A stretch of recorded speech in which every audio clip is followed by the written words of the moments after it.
gentlemen, good day and welcome to Samhi Hotels Limited Q2 FY2024 earnings conference call. As a reminder, all participant lines will be in the listen-only mode and there will be an opportunity for you to ask questions after the presentation concludes. Should you need assistance during the conference call, please signal an operator by pressing star then 0 on your touch-tone phone. Please note that this conference is being recorded. I now hand the conference over to Mr. Ashish Jakhanwala, Chairman and MD. Thank you, and over to you, sir. Thank you so much. Good afternoon and warm welcome to everybody for Samhi's Q2 and H1 FY24 earnings call. Today I have with me my colleagues, Rajat Mehra, who is the Chief Financial Officer.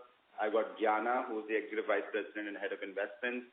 I also have Nakul, who is Vice President in Investments. And along with my team, we also have the team from Strategic Growth Advisors, who are Investor Relation Advisors. First of all, this is our first earnings call. Thank you so much to all of you for a very warm reception to our IPO. I think for the management team at Samhi and our shareholders, it's a very proud achievement for us to have created a formidable hotel company and all within a period of about 12 years. We have uploaded our result presentation on the exchanges. I hope everybody had a chance to go through the same. But we also have a video webcast where we will be taking you through the detailed management presentation. And we would encourage participants to join the webcast so that they can see the presentation as we take you through our commentary. Given it's our first earnings call, I would spend 4 or 5 minutes to take you through a brief profile on Samhi, our journey, what has been a principal business strategy, before we go into details of Q2. Samhi is one of India's leading branded hotel ownership and asset management company. We have a very unique business model that we'll talk about, which is rooted in our ability to acquire and turn around underperforming hotels. As of 30th September, we are very proudly standing as India's third largest owner of hotel rooms by number of rooms. As you can see on the slide, those of you who have joined the webcast, we have about 4,800 rooms across key markets in India, and our hotels span across what we call mid-market segments. We have about 1,500 rooms there. We have about 2,000 rooms in the upper mid-scale, and then we have about 1,000 rooms in the upscale. So the company captures demand at different price points and across key cities in India. One of the most important pillars for our growth actually has been our acquisition and turnaround strategy. We believe that given the low institutional penetration of capital in the hotel sector, there is a huge potential of hotel assets in India which today exist but are underperforming to their true potential. Over the last decade, this has been our moat. We've been able to create a programmatic approach to acquiring underperforming, undermanaged hotels. And invariably, once we've acquired these hotels, we have taken them through a very systematic approach of product, brand, and asset management upgrade. And have seen significant changes to the RevPAR performance of those hotels. So of the total 4,800 rooms that we own today, other than 700 odd rooms that we've built greenfield, rest of the rooms have been acquired through an acquisition and turnaround strategy, and that kind of demonstrates the strength and the success of our principal business strategy. The second important thing for us, of course, is the fact that it has allowed us to grow fairly rapidly. We are very proud of the fact that we've been able to create India's third largest owner of hotel rooms, all within a period of about 12 years. As you know, development cycles in India tend to be fairly long. They tend to be fraught with a lot of development and delay risk. When you're doing an acquisition and turnaround-led growth, you tend to kind of avoid those inherent risks which are there in development. The other key factor for us is the fact that we have a large portfolio. As I mentioned earlier, that portfolio is spread across different price points in key Indian cities. And we have been able to leverage the power of strong global hotel brands which sit on top of our hotels. And therefore, those brands are a bridge to the customer. As of 30th September, about 71% of all Holiday Inn Express hotels in India were owned by Samhi. Almost over 40% of all Fairfield by Marriott hotels in India were also owned by Samhi. So even though we partner with a global hotel company like Marriott, Hyatt, or IHG for bringing brand and operational expertise for our hotels, we have a very dominant share of some of the largest global mid-market hotel brands for the Indian market and for Indian consumers. Very proud of our track record. This is a company we created in around FY12. And from FY12 when we started the business, our total turnover was just about 1 crore of rupees. And in FY23, on a pro forma basis, including the recent acquisition that we'll talk about, we had crossed a revenue of about 964 crores.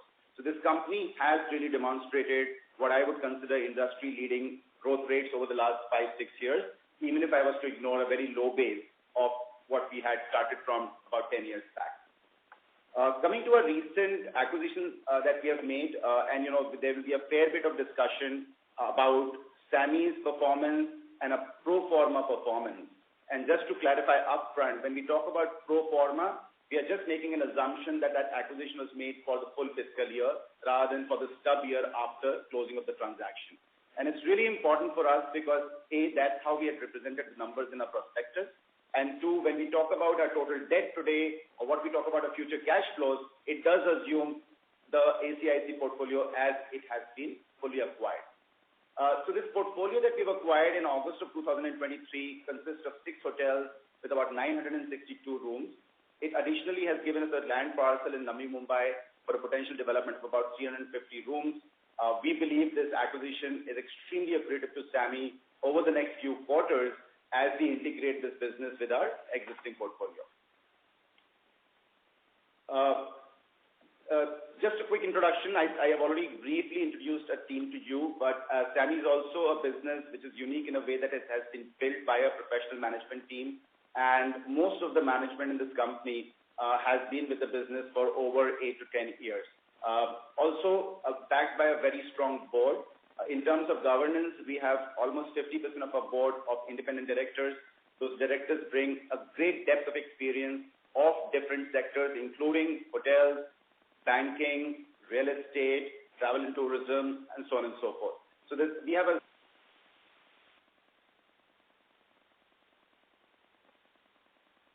since inception and a very strong independent professional board.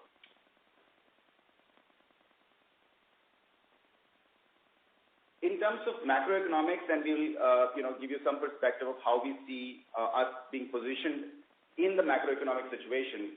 I think there are 2 things that we'll talk very often with all of you over the next few quarters. One is airline passengers, and the second is the grade A commercial office space. These are 2 demand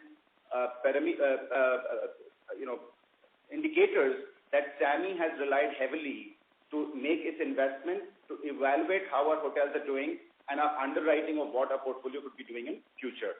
If you look at airline passengers, and it's a fairly interesting data point, there's been a lot of anecdotal discussion about how there is a problem of capacity in airlines in India. Airfares are at an all-time high. And if you were to look at actual data for Q2 or even some quarters preceding that, we realize that the total passenger movement on a quarterly basis is just about getting to where it used to be pre-pandemic. So in Q2 FY24, we had about 65 million passengers transiting through various Indian airports, and this number actually is very similar to what the number was on a pre-pandemic basis. So there has been a lot of supply side constraints, but we have barely seen the full recovery of the airline sector. And for us as a hotel owner, asset manager, it's actually a great news because we still feel there's a fair bit of headroom for growth for the airline business in India, because effectively from FY20 Q2 to FY24 Q2, we've really not seen any meaningful growth of total passengers. Right?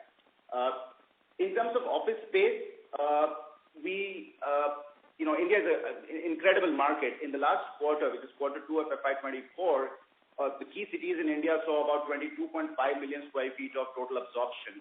And that's really some of the highest absorption rates that you'll see in any global market.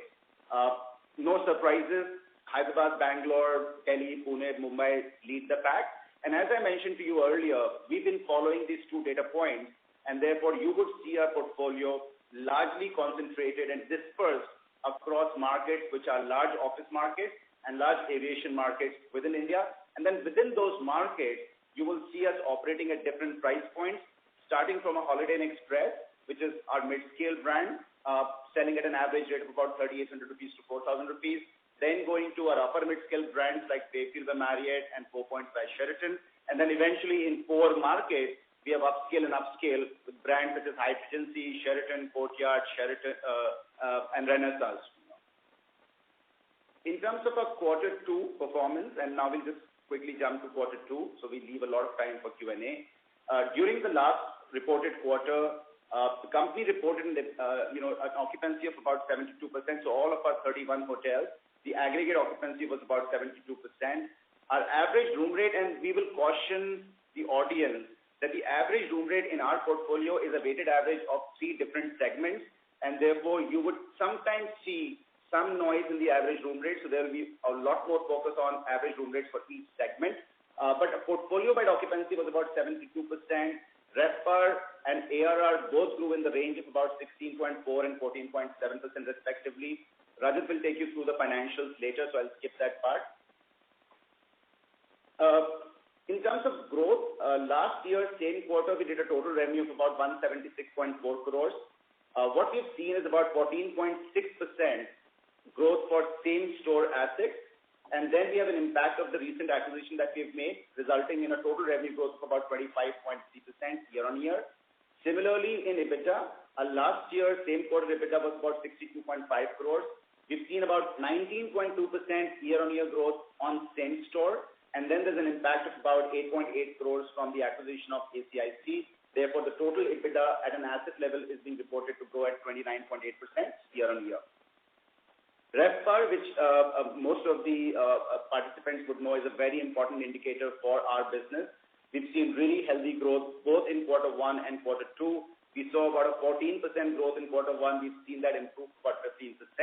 Early indications confirm to us that this RevPAR growth continues through the current quarter. I think there are really an enabler and sometimes some things that always pull you back. In the last quarter, the enabler was really the fact that we've seen really no new supply coming in our core market, and the demand for business travel continues to remain very, very healthy. No surprises.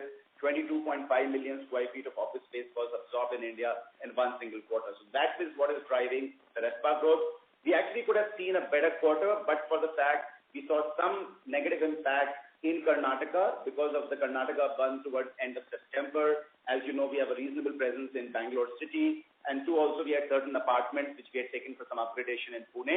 And therefore, if we had these 2 incidents were netted off, we would have seen probably a higher RevPAR growth and net impact on total income and EBITDA.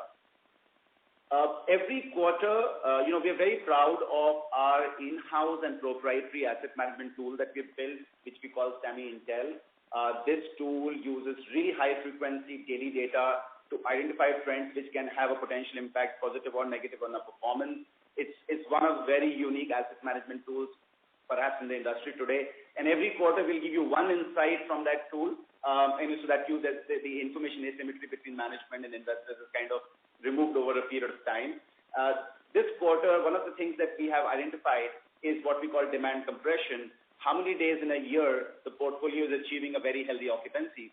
And if you see in the current calendar year, and I'll repeat current calendar year, so from 1st Jan till literally day before yesterday, we actually saw that our entire portfolio had achieved more than 70% occupancy on almost 60% of all days. And that's a really healthy trend given the fact that we are heavily based in business locations with business hotels. So including the impact of weekends and holidays, we saw 70% occupancy being crossed on almost 60% of all days. But more important is the fact that almost 1 in 4 days, our portfolio was doing more than 90% occupancy, which is when we realized that we can really yield our assets to our advantage. So this is just one insight. In terms of segment, we have 3 segments, as I articulated earlier. Starting from the lower end, we have mid-scale. We have a singular brand there, Holiday Inn Express. Then we have upper mid-scale, where we have 2 brands right now, Fairfield and 4 Points by Sheraton. And then in the upper upscale and upscale, we have different brands with 5 hotels. We'll quickly take you through what we've seen as performance trends in these segments. We have seen RevPAR grow in excess of 7% almost in all 3 segments. Even in the upper upscale, we've seen RevPAR grow in excess of 7%. There's a fair bit of upcoming growth coming within the segment for us, which includes we are adding some inventory to our Hyatt Regency in Pune, including a restaurant. We have an in-principle agreement with Hyatt to renovate and rebrand Hyatt Regency in Pune. We are also looking at improving our market share in social events in hotels in Pune and Hyderabad through refurbishment of our banquet facilities there. And then, of course, we are launching about 45 refreshed executive rooms at Sheraton Hyderabad. So whatever performance we see today, you will see a significant upside because of these operative actions that we are taking in the business. Similarly, in the upper mid-scale segment, we've seen RevPAR grow in excess of 7%, both in H1 and in Q2. And again, in this segment, we expect, first of all, the biggest advantage will come from integration of the ACIC portfolio, which is 962 rooms. We were starting to do the planning of the 350-room hotel in Navi Mumbai, but that's really a long lead delivery. And then over the next year and a half, we'll see the renovation and rebranding of Caspia Delhi and the 4 Points by Sheraton in Pune. The higher than 7% RevPAR growth trends continue in mid-scale assets, where we've seen good performance. This segment also will see a new hotel being added sometime next year in Calcutta, with 116 rooms. We'll see a 56 rooms addition to our Holiday Inn Express in Bangalore Whitefield, and we are going to undertake a renovation of an existing hotel in Greater Noida, which will then reopen as a Holiday Inn Express. All of this is targeted to be done in FY25. In terms of our strategic initiatives, I think we've classified them in 3 buckets: operative, financial, and growth. In terms of operations, clearly, a simple low-hanging fruit for us is our portfolio is in markets which have the largest office space and airline business. We can leverage that for our benefit. The integration of the 962 rooms of ACIC will bring tremendous advantages to our overall portfolio in terms of margin improvement and revenue growth. In terms of financial target, Rajat will take you through how we have transformed the balance sheet through the IPO proceeds, but we are moving fairly quickly towards our commitment to get net debt to EBITDA around 3.5 times by end of FY25, alongside bringing reduction in the financing cost. And growth, some of the growth targets which are immediate, we've already spoken about when we spoke about each segment. This is just a roadmap of our various growth targets over the next 2 to 3 years. And as I've mentioned earlier, all of this growth is internal to the company. No acquisition needs to be made, but we're fairly confident that of the 4,800 rooms that we have today to ourselves, about 3,900 rooms are stable, same store. About 900 rooms are undergoing some renovation, rebranding over the next year, 2 years. And then we have the ability to add 600 rooms to take our portfolio to about 5,400 rooms. All of this will be delivered over the next 2 to 3 years. Rajat, I'll now pass it on to you for financial results. Thanks, Ashish. Good afternoon, ladies and gentlemen. I will take you through the financial performance of our company for Q2 FY24. During the quarter, we completed the acquisition of the ACIC portfolio on the 10th of August 2023. As a result, our financial performance for the quarter includes performance of ACIC portfolio as well. Our asset income for the quarter has increased to 2,211 million in Q2 FY24 from 1,764 million in Q2 FY23, registering an increase of 25.3%. Our asset EBITDA for the quarter has increased to 811 million in Q2 FY24 from 625 million in Q2 FY23, thereby registering an increase of 29.8%. The consolidated EBITDA pre-ESOP and the one-time expense has increased by 29.7% to 739 million from 570 million.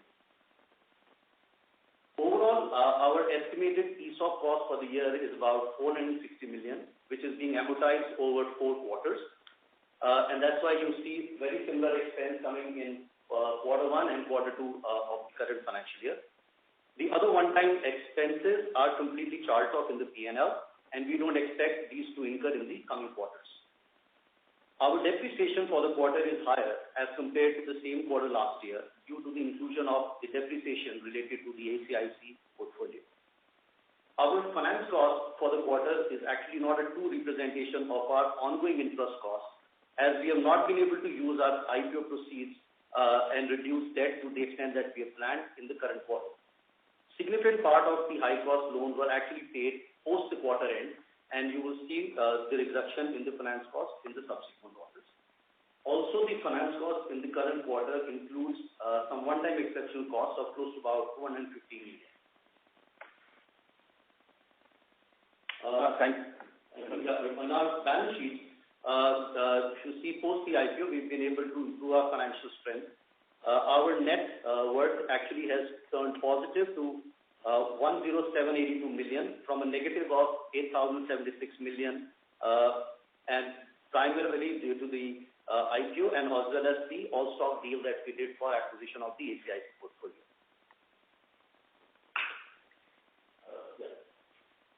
On the operating efficiencies, our overall EBITDA for the portfolio is 37%, while the EBITDA for the ACIC portfolio is only 32%. We are confident with the completion of the integration of this portfolio with Samhi. The asset EBITDA margin of this portfolio will also improve closer to that of Samhi's similar segment. On the overall debt, we have been able to reduce our net debt from about 28,339 million as on March 31st, 2023, to a net debt of about 18,333 million, registering a reduction of close to about 35% here. If you see on a current trailing 12-month basis, our debt to EBITDA has considerably reduced to 5.4 times as compared to that of about 8.7 times as on March 31st, 2023. With the reduction of overall payments that we have made for reducing the overall debt, we have been also being successful in reducing the cost of borrowing. Although we have talked about the cost of borrowing about 10.49% in the presentation here, but I'm happy to inform that it is actually further reduced to about 10.42% by actually paying certain bit of high-cost debt after the release of this presentation. With that, I actually pass the presentation back to Ashish. Thank you so much. That's from our side. We are happy to take questions now.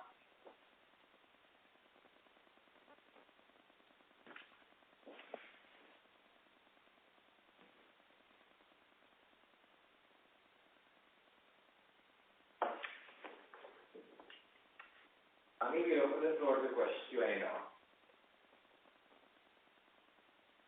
Thank you very much. We will now begin the question and answer session. Anyone who wishes to ask a question may press star and 1 on their touchtone telephone. If you wish to remove yourself from the question queue, you may press star and 2. Participants are requested to use handsets while asking a question.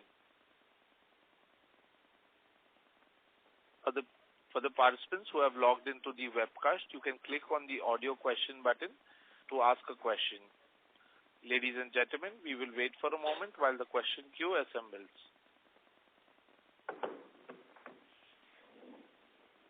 Our first question is from the line of Jaiveer Shekhawat from Ambit Capital. Please go ahead. Thanks for taking my question, and Ashish, congratulations for your maiden earnings call. So Ashish, my first question is about your portfolio, overall portfolio, given that you have blitzscaled this portfolio in the past. So apart from the Navi Mumbai land parcel development and also the plans that you already have of sort of adding more rooms, are there any other plans over the next 3 to 4 years in terms of acquiring any further assets? Or would you still focus on just growing and integrating the current portfolio? Javi, thanks. So I think we will just like to take you through prioritization. I think our priority is to ensure we deliver on what we call internal growth targets. So from where we are today, Javi, we have 4,800 rooms.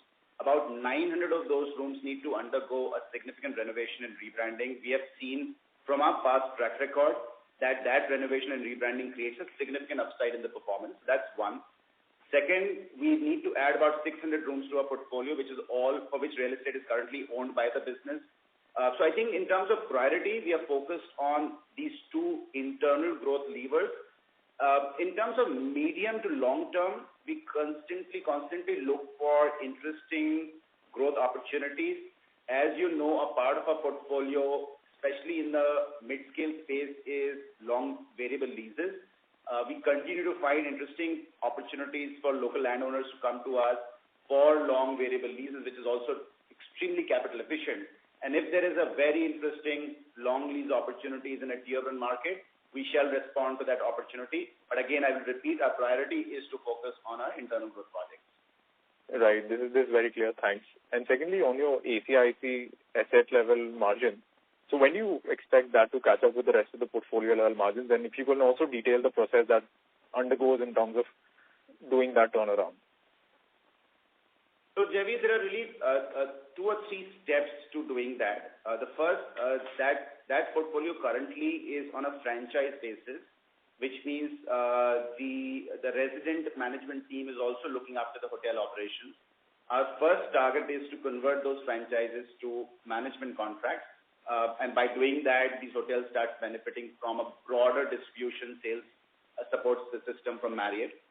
Second, we have a very large portfolio with Marriott hotels, and because of which we run a shared services center. That shared services center effectively, works like a mothership for all Marriott Samhi branded hotels. And we have started integrating these hotels with our shared services center. So combination of franchise to management, and second, these hotels getting integrated into our shared services center will help us get the margins to expand from current circa 32% to at least 37-38%, which is where we see our portfolio. I think the margin will start getting reflected from first quarter of next fiscal year, but every quarter you will see a graded improvement, but the real impact will be really Q1 of FY25. Sure, I think that's very clear as well. And now, more in terms of about the net debt to EBITDA levels. Now, I see that you've targeted less than 3.5 times by end of 25. But just more calculated guess, so if you were to target a net debt to EBITDA of less than 2 times by, let's say, FY26, what kind of RevPAR growth would that imply for your portfolio? So, Jamie, there is really 2 things which will help us get to a desired debt to EBITDA level. One, of course, is growth in income, and the other also is a consistent reduction in our leverage. In terms of growth in income, again, I will break it up for 3 parts. There is an existing same-store 3,900 rooms, and as we've disclosed, they have been growing at a RevPAR of about 14-15% in the last 2 quarters over the last year. We will obviously talk a lot about demand supply, but we see little resistance in terms of demand and supply for RevPARs to continue to grow in that zip code. So that's 1. 2, you will see significant improvement in the margins coming through from the ACIC portfolio. 3, you will see that we have some low-hanging fruits in terms of the additional inventory. So, for instance, the hotel in Calcutta, the new inventory in Bangalore and Pune, these are all ready buildings. Substantial capital has already been invested in these buildings, which is a part of our current net debt in a way, right? And as we operationalize these hotels over the course of the next 6 to 8 months or 12 months, you will see incremental EBITDA coming from those assets as well. So you combine all those 3 together to get to, you asked FY26, you have an EBITDA which has grown exponentially from where we are right now because of a combination of these 3 things. And on the other hand, we are seeing consistent reduction in leverage because from quarter 3, we have free cash with us, right? And because of that free cash, a part of that free cash is going towards funding the capex that we have to do for capacity expansion and renovation. But a part of that free cash is going towards constant reduction in leverage over the next 2 years. So combination of 2, they will converge together, and that's why we are fairly confident about bringing the net debt to EBITDA down to about 3.5 times by end of FY25. Sure. And lastly, my question to Rajat. So Rajat, if you can just specify what are these one-time expenses for which you have also incurred last quarter, and also if I see your 4Q FY23 RevPAR, there was quite a jump there. So are there any one-offs due to any asset addition, or do you still believe the growth can be still around, say, the levels that you have been talking over the last 2 quarters? So I'll take the first question. See, the one-time expenses that you see predominantly includes 2 parts to it. One is there were some one-time bonuses which was released that was actually committed to the team last year, but because of the cash flow, we did not release it last year. These were actually released this year, so that's the one-time expense. This has been charged off in quarter 1 and quarter 2. The second bit of large expense there is the money that actually has been spent in the Duet portfolio, in the ACIC portfolio, because they were actually also doing a lot of work primarily for the IPO, by way of the certification that has been done. Their audit work to be conducted, but since they were part of all the statutories, we couldn't actually net that off from the IPO proceeds, and that necessarily had to be charged off to the P&L. So these are the 2 one-time costs that were actually are existing in the P&L now. Yeah, and also, Javi, just to clarify, the ESOP expense that we are currently seeing at about 11.5 crores per quarter, which is, as Rajat said, about 460 million or 46 crores for FY24, it will materially go down to just about 17 crores for the entire year, next fiscal year, and subsequent to that will go down to barely about 95 million or 9.5 crores for the year after that. So not just the one-time expenses which will not repeat from quarter 3 onwards, but after FY24, there will be a significant reduction also in the ESOP expenses, which are currently reflected. Sure. And any comment? Yes. Sorry, Javier. No, I mean, just on the comment there, because usually the third quarter is a stronger quarter versus the fourth. But we have seen some increase for all the other hotel chains as well. But then the kind of increase that we saw in your RevPARs from 3Q to 4Q, that was quite significant. So any comments there? Jerry, the line was not very clear. I think that quarter 3, quarter 4 RevPAR growth, you're asking, you couldn't not able to hear it. That's right. So were there any kind of one-offs due to any asset addition or anything that we should be aware of? No. So what you're seeing as RevPAR growth that we've reported for quarter 1 and quarter 2, it does not have any bump up because of any non-business, non-recurring travel issues. Even just to clarify, the net impact of World Cup, for instance, was barely 1.5%, 2% in the quarter. So the RevPAR growth is coming all because of a very strong, sustainable business travel demand and really no threat coming on the supply side. And therefore, we've really not seen anything being added. And the RevPAR growth, actually, the 14% and 50% is on same store. Slide number 10. Same. So Ashish, if you can just clarify on fourth quarter of last year, I think my question was relating to that. If I see from third quarter of last year to fourth quarter, I think there was a substantial increase. So just trying to understand that. No. So quarter 4 is the best quarter. Okay, so on a daily run rate basis, quarter 3 and quarter 4 are very similar. But just the fact that quarter 3 tends to have a lot of holidays. So you'll have Dussehra, you will have Diwali, you have Thanksgiving, and then you have Christmas and New Year. So if you look at the business travel tends to accelerate towards the H2. But within H2, while a daily revenue run rate is pretty healthy even in Q3, as it is in Q4, but Q4 has a unique advantage that once people come back on 5th or 6th of January from their New Year break, from then till 31st March, there is no interruption because of a large holiday. So therefore, we've always seen quarter 4 to be a strong quarter, and there was really no any other special event or one-time issue that bumped up the RevPAR from 3,600 to 4,200. Sure, that's very helpful. Wish you guys all the very best. Thanks a lot. Thank you so much, Javier. Thank you. Ladies and gentlemen, you may press star and 1 to ask a question. For the participants who have connected through the webcast, may I request you to click on the audio question button to ask a question.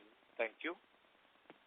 Our next question is from the line of Dhruvesh Sanghvi from Prospero Tree. Please go ahead. Yeah, thank you for taking my question. Am I audible? Because I'm slightly in the middle of noise and I'm sorry for that. Yes, you are audible. You're audible. Yeah. So Ashish, I just wanted to understand, how do you think about returns in this business? Considering, do you think from a payback perspective or a ROE, ROC perspective after the assets mature in 3 to 4 years? Some of your thoughts on how you think about these assets in general. So there are really 2 measures that we deploy for ascertaining the returns. One is NOI yield, which is nothing but EBITDA over total invested capital.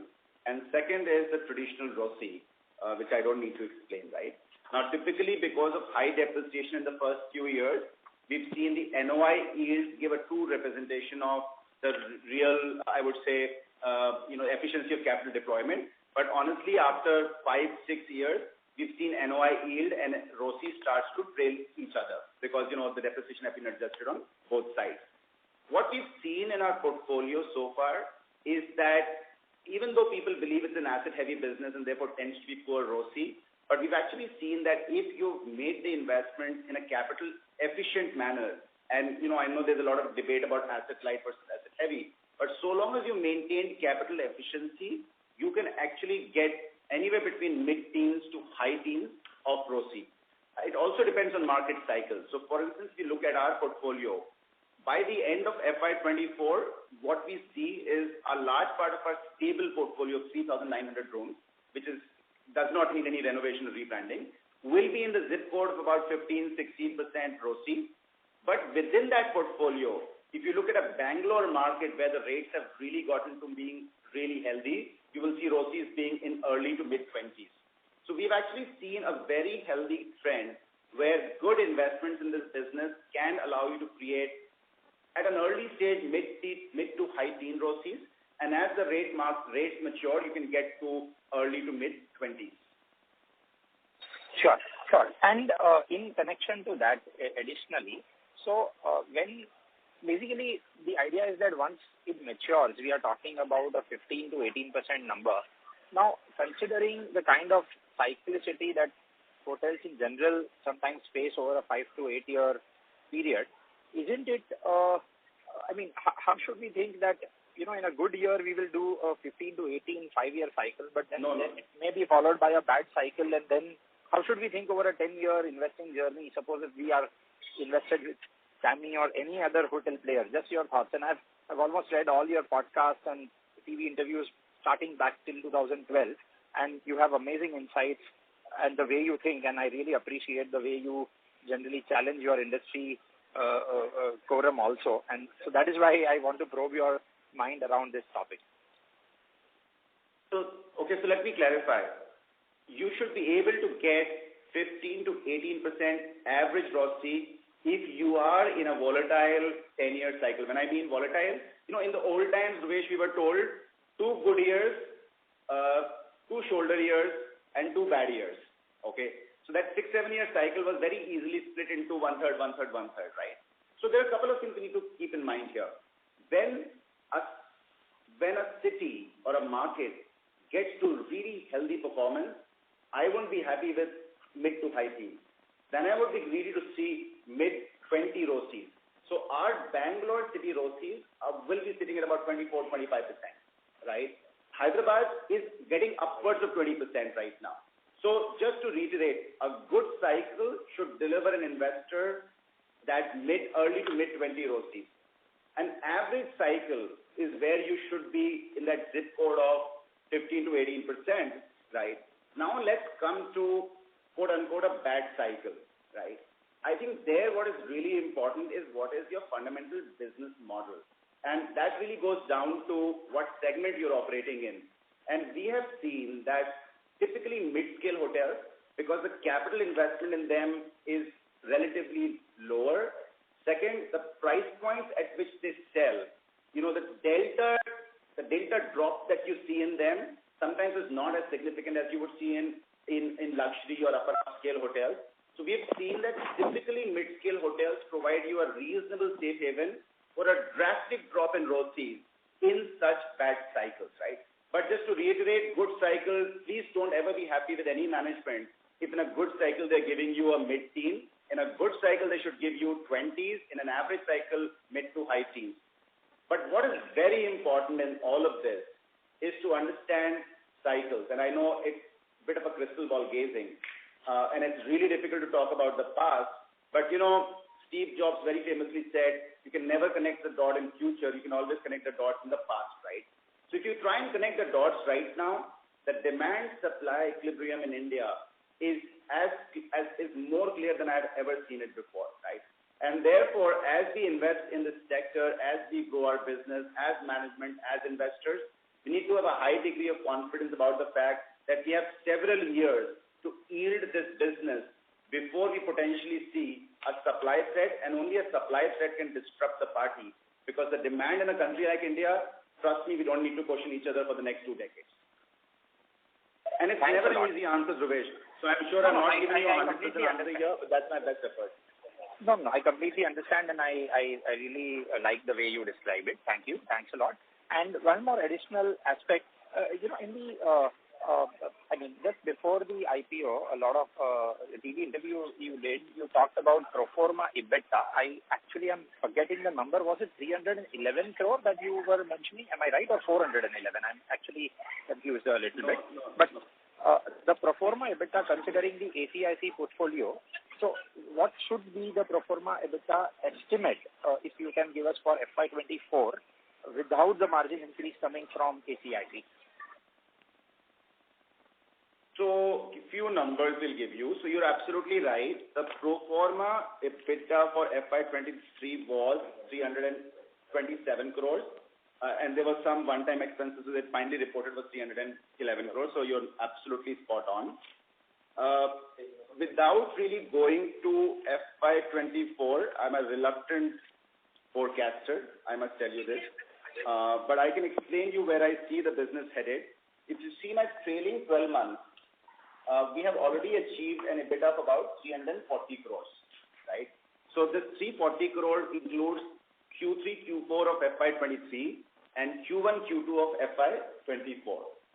Two, we have actually seen same store EBITDA growth of about 20% in quarter two. I will again repeat the fact that we are not seeing any evidence of there being a disruption to the EBITDA growth in quarter three and quarter four, especially in view of the fact that we just highlighted that quarter four is really a really strong quarter. So we have already reached about a 345, 350 crore EBITDA. We've been seeing a 20% growth in the first quarter one, quarter two. That's all I can say for now. As I said, I'm a reluctant forecaster of my own future. So you'll have to live with the facts I've given to you about the past. Sure. That's helpful. And last question, and I will come back in the queue, is what is the kind of capex that we require for refurbishments of rooms, and how often in the cycle of a hotel do we have to see this as how should we assume these numbers in the future? So first of all, for our portfolio, when we talked about the 900 rooms renovation and rebranding, we are allocating about 125 crores of total capital expenditure for that. But I think your answer is different. Your answer is more about recurring capital expenditure for maintenance. Yeah. So there you see we almost take about 5% of our top line, 4 to 5% of our top line, which would almost range 40 to 50 crore in our P&L. So substantial amount of money is being spent on an annualized basis to maintain properties in a fairly good state and therefore preventing any one-time major capex.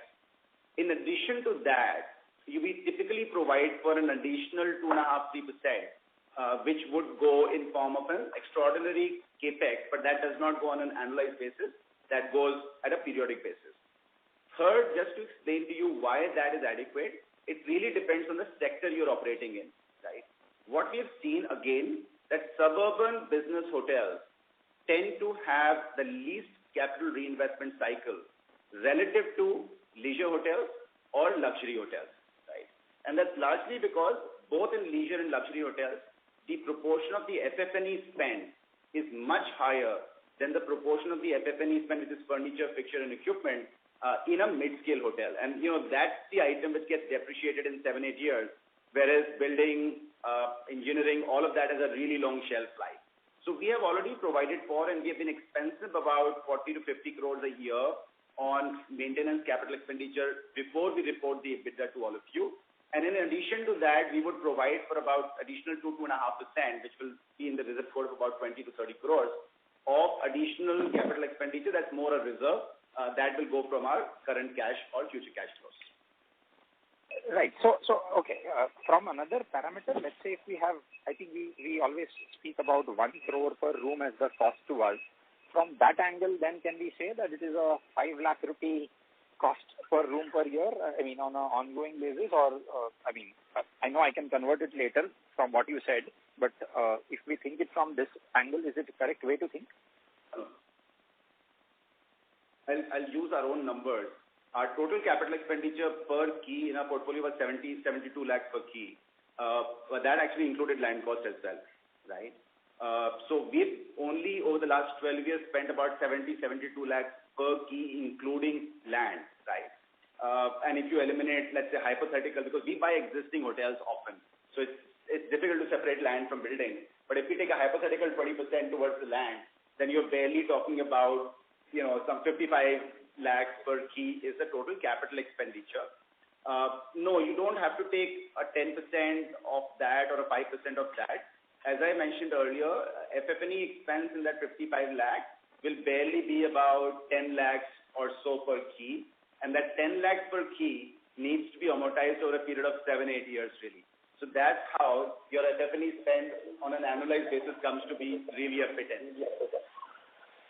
Thanks a lot. Thanks a lot, and I'll join back in the queue. Thank you. Thank you so much. Thank you.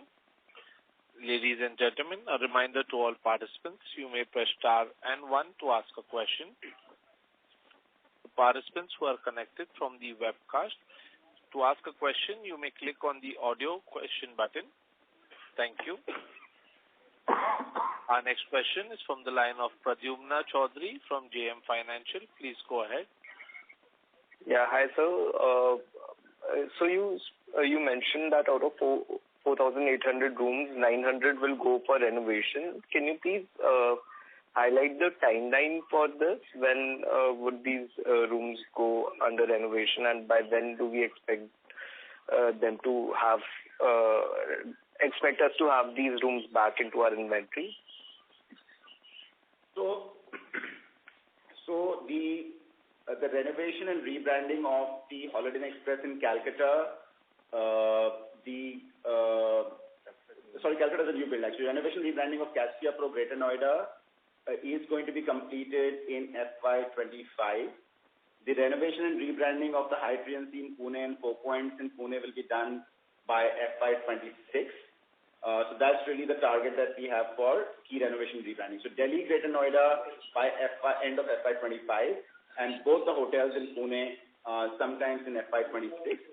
But what is really important to note here is the assets like Delhi and Greater Noida today have negligible contribution to our total EBITDA, and therefore as we take them through renovation and rebranding and these hotels open next year with the fresh brand and the new product, their entire EBITDA of those hotels will be effectively a delta over what we're doing right now.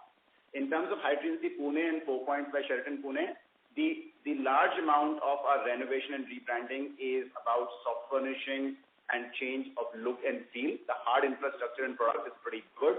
And therefore, just to clarify, we don't actually anticipate any significant disruptions to the business as we take these hotels through renovation and rebranding. Understood. And apart from these, I think you mentioned that there are a couple of assets which are ready but are not really contributing to our numbers right now. Can you mention those ones? So yes, we have the Holiday Inn Express in Calcutta. It's a 111-room hotel. The hotel is currently starting fit-out, and therefore this should be ready in FY25. Clearly today that hotel is non-operational. Then we have a really well-performing Holiday Inn Express in Bangalore Whitefield. We are adding 54 rooms to that hotel. Again, the building is completed. We are starting the fit-out. Similarly, we are adding anywhere between 16 to 31 apartments, service apartments in our Hyatt Regency in Pune.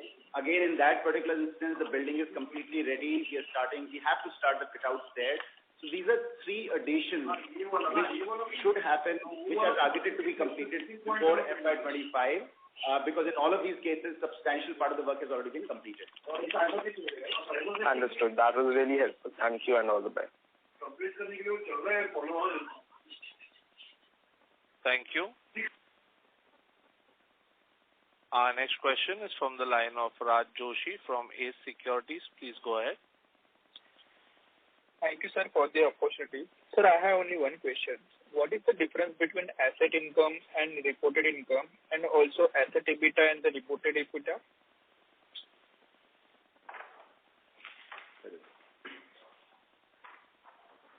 See, the asset income actually includes income which is generated specifically from the hotels.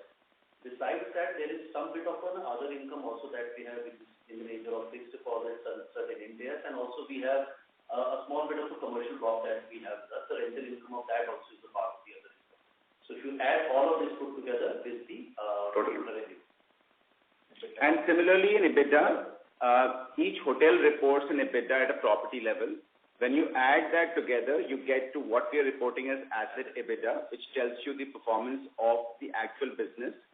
Then from that, we adjust net expense towards corporate and administration, which is any interest income or salaries, wages, travel for the corporate office overhead.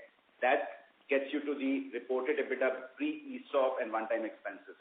So the difference between asset EBITDA and EBITDA is really the reduction of corporate G&A and any income at a corporate level, largely in form of interest from investments. Okay, sir. So that's it from my end. Thank you. Thank you. Our next question is from the line of Giriraj Daga from Visaria Family Trust. Please go ahead. Yeah, hello, sir. My first question is related to what percentage of business in a normal year comes from the contract, which we let's say sign for an annual contract with corporates, and what percentage is spot market? Okay, so in terms of contribution, about 34% of our business comes from what we call special corporate. About 47% of our business comes from retail. 13% will be group and MICE, which is meeting incentive conferences, and 4.5% is airline crew. So that's a big breakup. About 34% special corporate, 47% retail. Understood. So the negotiation cycle is basically January to December, right? So the negotiation for the next cycle must be underway right now. What are the feelers you are getting on the ARR for the next year? So if you were to see this trend over the last several years, you'll actually realize that 34% special corporate is not very high.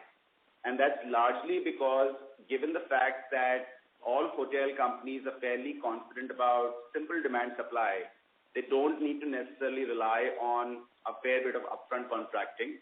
But you're absolutely right. The contracting for the RFPs, as we call them, for the next year start now. We are seeing a reasonable acceptance in the market about accepting a price increase. And I wouldn't also be surprised because these are the same customers who are flying, taking an airfare, which have skyrocketed almost 2x to 3x. So today, if we fly from Delhi to Bombay, we're trying to book some tickets for 2 weeks from now. It's 19,000 rupees one way for premium economy. And when those guys land in Mumbai, if they're supposed to pay 12,000 rupees for a hotel for the next 24 hours, I would like to believe the resistance will not be very high. So we are seeing a reasonable acceptance of the fact that there is a demand-supply equilibrium which is working, and therefore people are accepting reasonable rate growth even on corporate contracts. Okay. My second question is on renovation and rebranding. What normally, how many quarters will we be able to have to lose this business? 2 quarters, 3 quarters? Oh, no. So typically in our existing hotel, and we've done multiple times these renovations, what would happen is that the hotel will keep operating as is. The renovation will continue because there are areas that need to be renovated, and the real interruption is literally for just a few weeks when you need to effectively, let's say, take the reception lobby or the elevators under maintenance, right? I'll give you an example of this. So when we started talking to our partners at Hyatt about potential upgradation of the Hyatt Regency, there was a product improvement plan given to us, which included multiple areas. And we are happy to inform you that of those multiple points that we had agreed with Hyatt, many of them have actually been complied with while the hotel has been operating, and that includes addition of a 18,000 square feet of meeting space that we call EQIQ, a complete renovation of an existing restaurant that we relaunched as Zeta. We have upgraded the existing rooms. So we don't, as I said, we don't expect a meaningful, and typically that last few weeks of upgrade is done in weeks that typically the business tends to be really poor. So on an ongoing basis, we don't expect material interruption to any business because of the proposed renovations and rebranding. And in any case, 2 of them, their contribution to our earnings is negligible, so there is effectively nothing to think. No, but we will have fixed cost to be absorbed, right? That is also going to hurt us. Yes. Yeah. So, my last thing is that what percentage of, let's say, contribution you got it from the foreign, basically customers. Oh. And what was that percentage in FY20 normal year prior to COVID? So in last quarter, we were 79% domestic and 21% international. Also, I'd like to highlight the fact that we have a large portfolio of mid-scale and upper mid-scale hotels, which any case have a significant business coming from domestic sources. But if we were to separate the upscale segment, we've actually seen the international business just barely recovering to the pre-pandemic levels. So just to give you the exact data, just give me 10 seconds. It used to be about 42% in the upper upscale space in quarter 2 of 2020, and that number today is at about 37%. So from 42 to 37%, there's still about 5 percentage point gap in terms of contribution from international business travel. And you agree that once that number goes back to normal, the ARR effect will also be visible, right? Yeah, and we have seen historically the international business was coming at about a 30-35% rate premium. We have been seeing quarter-on-quarter improvement in terms of contribution of international business travel to total business. So you're absolutely right. It's a latent opportunity. Every quarter we're seeing some recovery. So without the broader market really shifting, this 5 percentage point improvement in the room nights being sold to international business will have an impact on the weighted average room rates. Sure. Thanks a lot. Just to give you data points here, the domestic rate is about 7,200 rupees today, and the international rate is about 9,900 rupees. This is only in the upper upscale segment, where we see a larger contribution from international business. So that's really the delta between domestic and international. Sure. Thank you, sir. Next question is from the line of Dhruvesh Sanghvi from Prospero Tree. Please go ahead, sir. Sir, just trying to understand a little bit about the history. Sir, may I request you to use your handset, sir? Your audio is not very clear, sir. Is it better? Yes, sir. Please go ahead. Yeah. Just trying to understand a little bit of the history. So, you mentioned that dots can be connected only from the past. So what are the learnings that, when you started in 2012 to 15 period and started collecting these assets, what did not work out well and what were the learnings that you have adapted for the future whenever you do? And I'm not considering this COVID-led problems because that was completely unimaginable. So I'm not looking at answers from the COVID learnings because that could be around the leverage area, which you have actually survived very well. But I would try to understand from you how you think about the past decade and what were the assumptions that went wrong, or where were you aggressive in your assumptions, and some thoughts around that. Thank you. Yeah, thank you so much. So I can highlight 2 or 3 big lessons, right? One is the lessons in the markets.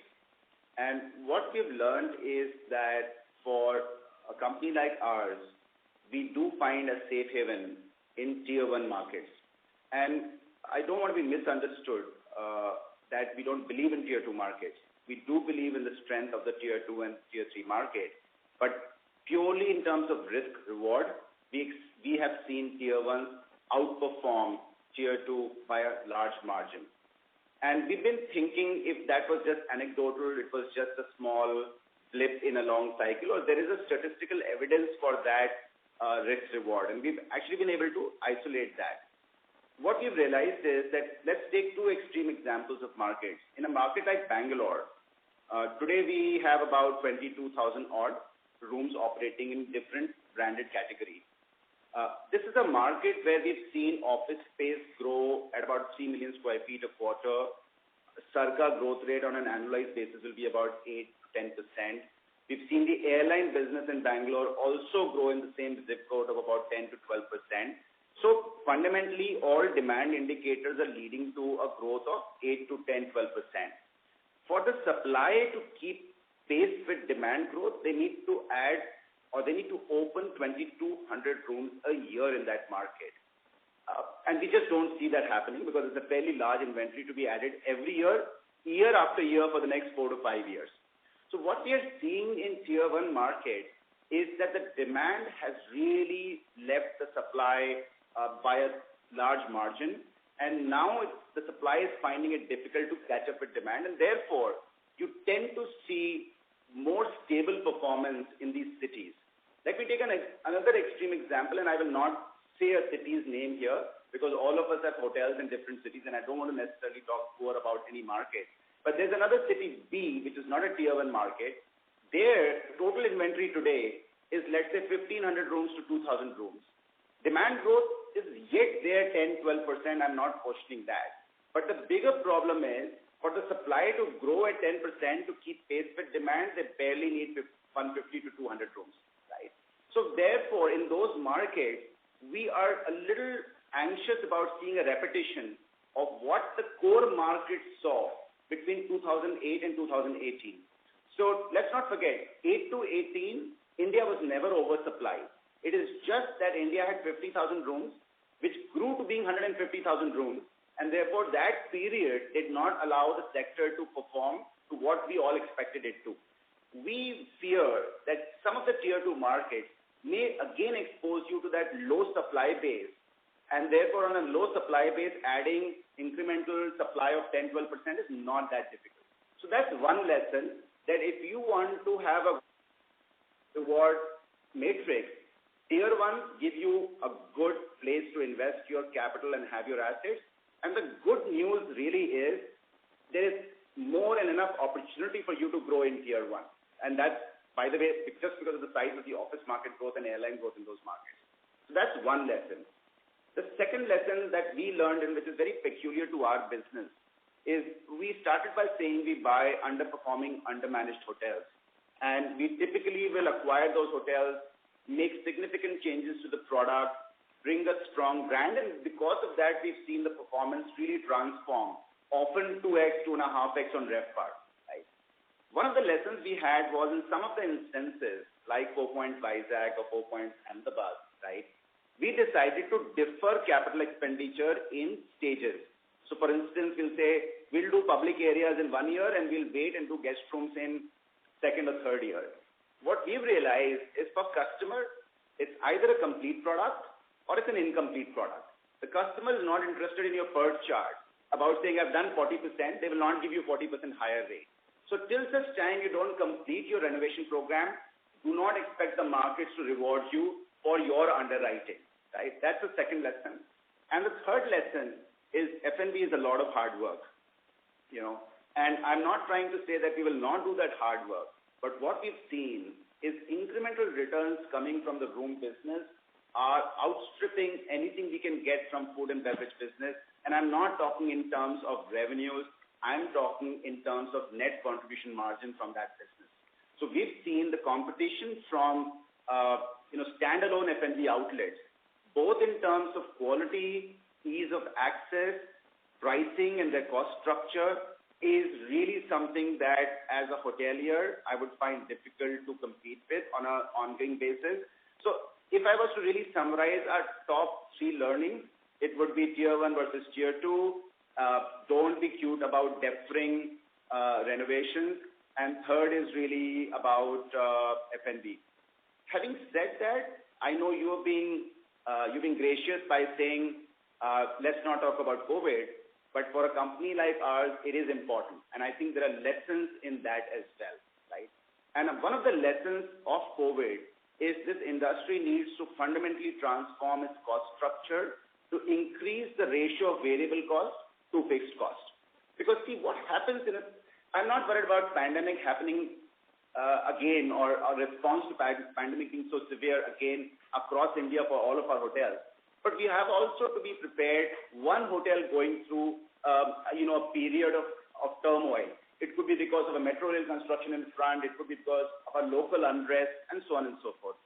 We've learned a lesson that it is going to be helpful for the sector and definitely our business to move from a high fixed to a low fixed but transfer that to a variable cost structure. We aren't yet there, but that's clearly a path that we want to walk, and that's why I would say that COVID is not something we'd like to ignore. COVID is something that we got to take some lessons from, really.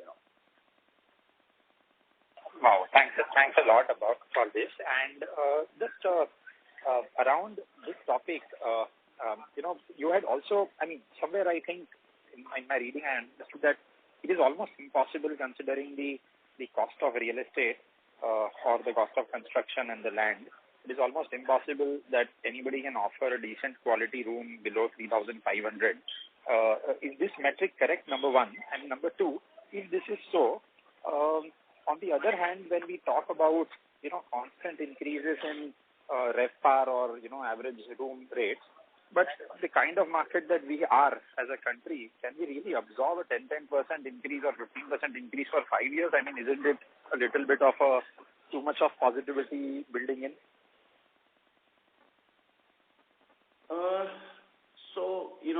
Current average room rate into 1.15 raised to the power 5, I'm not saying that. I am not saying that we have a guaranteed 15% rate growth for the next 5 years. One needs to be cautious. I absolutely respect what you're saying. One needs to be cautious about what is the true price elasticity of demand, and beyond which you will kind of dispossess your customer to a different segment altogether, homestays and stuff like that, right? But I think let's understand where we are today. And also often we think when we look at India, we look at two extremes. We look at the total size of the population, which often excites many companies about the potential of growing their businesses in India. They are disappointed. And then we look at the other extreme of $2,500 per capita income. And again, there's a disappointment there because how many of those people can really afford to check into a hotel where the average room rate is 4,000 rupees? I think I will repeat that for us, the compelling story is Tier 1 office airline markets. And I'll explain the reason for that. We realize that India behaves like a developing country, like you mentioned. At the top of the pyramid, and by that I mean, do we sell a Four Seasons hotel for $600 in India? Not yet. Can we have 5 Louis Vuitton stores in a single city? Not yet. So at the top of the pyramid, we do kind of exhibit signs of being a developing country. At the bottom of the pyramid also, we exhibit signs of being a developing country where you can get a meal in Bombay for 10 rupees, right? You can get a great vada pav for 10, 20 rupees, right? It's the middle where there is a massive demand bulge. So if you go to a mall in India, the shirts that you buy, the cars that we all buy, the travel that we are undertaking today, we all understand the price that we are paying is almost reflecting the price that we would have paid for those services and products in a developed country. And that's just because the urban India, both the size and the paying capacity is not diminished relative to many other markets that we talk about. So that's really a more philosophical long-term view. But our rates are not high today. If you see, in a market like Bangalore, which is clearly a lead market for hotel performance, driven by the fact it has 200 million square feet of occupied office space. 200 million square feet, right? In a market with 200 million square feet of occupied office space, I feel elated to sell a Holiday Inn Express for 4,000 rupees, which is barely $50, right? If I travel to Sydney, and please forgive me here for comparing a developed to a developing country, if I go to Sydney, where there is 60 million square feet of occupied office space, nobody thinks twice about buying a Holiday Inn Express for $135. And we are not saying 50 is going to become 135 tomorrow, day after tomorrow, or in 3 years or 4 years. All we are saying is demand supply, the fact that the headroom for growth is for many years to come. Now, whether we can get to a 15% CAGR for 5 years, I would not necessarily give any guidance as far as that's concerned, but we do feel there is little resistance and a lot of headroom for growth for hotel rates in India, especially in large markets with urban customers who have ability to pay comparable prices for other products and services. Thank you. Ladies and gentlemen, that was the last question of our question and answer session. I would now like to hand the conference over to Mr. Ashish Jakhanwal for closing comments. So thank you so much. It indeed is a pleasure to be in the public space. Thank you so much for taking out time to talk to us. We feel really, really excited, and our excitement does not have a very high degree of beta with the market. We are excited about the business that we've created. We are excited about the fact that the locations and the products and the brands that we operate in key markets have a long headroom to grow. We're very excited about the fact that with very little effort and capital expenditure, this company will see almost 17% of its inventory, about 900 rooms, performing to a very different level in the next few quarters.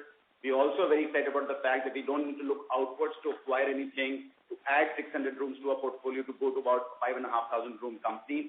So I think with all of that and the fact that the company will start producing free cash from quarter 3 onward, we are very excited about the future prospects of Samhi. Thank you so much for joining the call today. And if you have any further questions, please get in touch with us or with Strategic Growth Advisors who support us on investor relations. Thank you. Thank you. Thank you. On behalf of Samhi Hotels Limited, that concludes this conference. Thank you for joining us, and you may now disconnect your lines.